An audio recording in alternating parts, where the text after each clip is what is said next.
लोकसभा चुनाव का शंखनाद हो चुका है। लंबे इंतजार के बाद आज आखिरकार चुनाव आयोग ने रणभेरी बजाकर उन तारीखों का ऐलान कर दिया जब राजनीतिक दल एक दूसरे को टक्कर देने के लिए मैदान में उतरेंगे। 11 अप्रैल से चुनावी दंगल की शुरुआत होगी, जबकि 23 मई को राजनेताओं के भविष्य का फैसला होगा।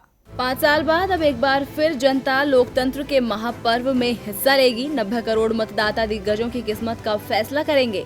अपने मताधिकार का इस्तेमाल कर जनता तय करेगी कि अब की बार किसकी होगी सरकार।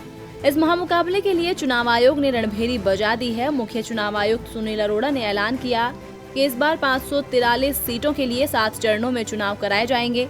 तो क्या है पूरा आंकड़ा, इस पर गौर करते हैं। 11 अप्रैल को पहले चरण में 20 राज्यों की 91 सीटों पर चुनाव होगा। 18 अप्रैल को दूसरे चरण में 13 राज्यों की 97 सीटों पर, 23 अप्रैल को तीसरे चरण में 115 सीटों पर 14 राज्यों में वोटिंग होगी। वहीं 29 अप्रैल को चौथे चरण में 71 सीटों पर 9 राज्यों में मतदान कराया जाएगा।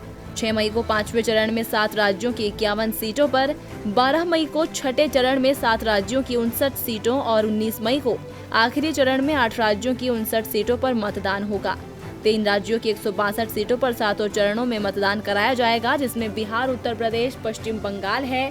वहीं जम्मू कश्मीर एक अकेला ऐसा राज्य है जहां 5 फेज में चुनाव होगा। वहीं मध्य प्रदेश, झारखंड, महाराष्ट्र, ओडिशा में 4 चरणों में मतदान कराया जाएगा। असम और छत्तीसगढ़ में 3 चरण में, जबकि राजस्थान और त्रिपुरा में 2 चरणों में चुनाव होगा।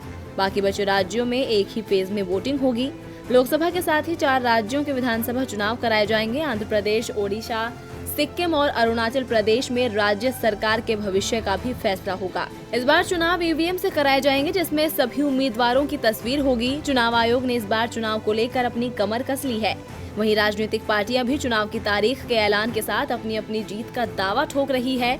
लेकिन पिछले चुनाव के आंकड़े पर नजर डाले तो 543 में से एनडीए को 336 सीटें मिली थी, जबकि कांग्रेस के खाते में 44 सीटें गई थी। बाकी पार्टियां भी खास कमाल नहीं दिखा पाई थी।